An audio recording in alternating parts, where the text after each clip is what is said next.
Nolde's life and work was characterised by opposing ideologies, forces and identities, and he was deeply aware of these tensions.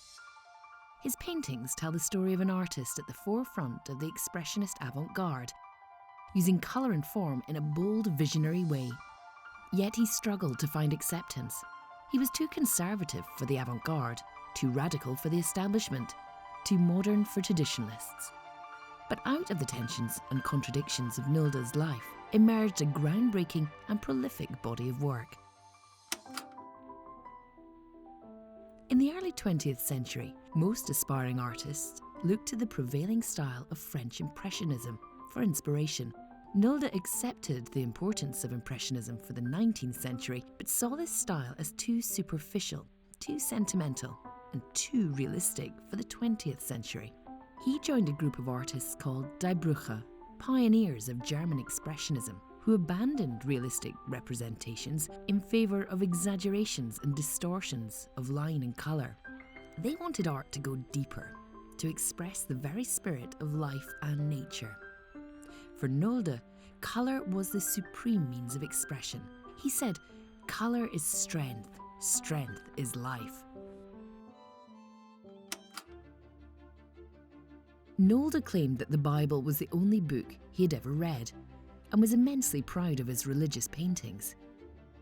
But his biblical artwork lacks any of the restraint you may expect from a devout European Protestant. They are earthy, physical, agonised, erotic. In his painting Ecstasy, Nolde presents us with the possibility of a not-so-immaculate conception. The sexual and the sacred are presented as the same spiritual life force surging through Mary's body. It is a bold dualism, the hot and the holy as one on the canvas.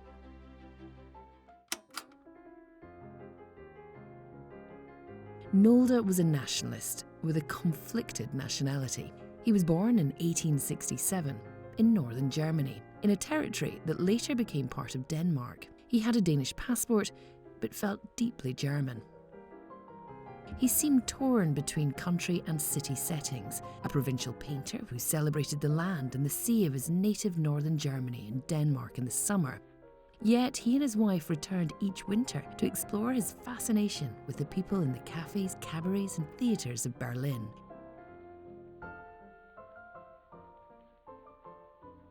Nolde was never happier than when he was cut off from the world at his home in the northern flatlands between the North and Baltic Seas. But he also travelled widely and championed the art of different nations. He was openly critical of colonialism, and his exotic paintings of tribal scenes reveal a deep interest in racial identity and the unique essence of different nations.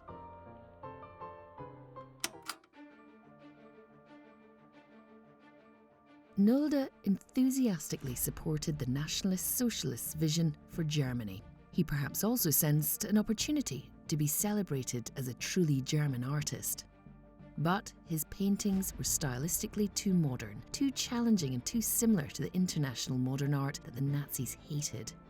His art was branded degenerate by the Nazi Party in 1937. Emil Nolde had over 1,000 works confiscated as part of Hitler's campaign against avant-garde art. He was displayed more prominently than any other artist in the humiliating exhibition of degenerate art that toured the major cities of Germany. As a degenerate artist, Nolde was forbidden from exhibiting his work and was prohibited from purchasing art materials. And while he remained faithful to the Nazi Party, he was in effect banished back home to northern Germany. Despite his personal devastation over his treatment by the Nazi Party, Nolde's status as a degenerate artist ironically gave his art more breathing space. His exile did not suppress his artistic production during the war. Instead of large oil paintings, Nolde produced over 1,000 small-scale watercolours, which he called his unpainted pictures.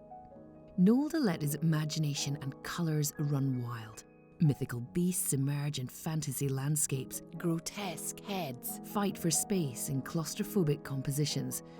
The paper stained and re-stained with pigment to create an intense beauty.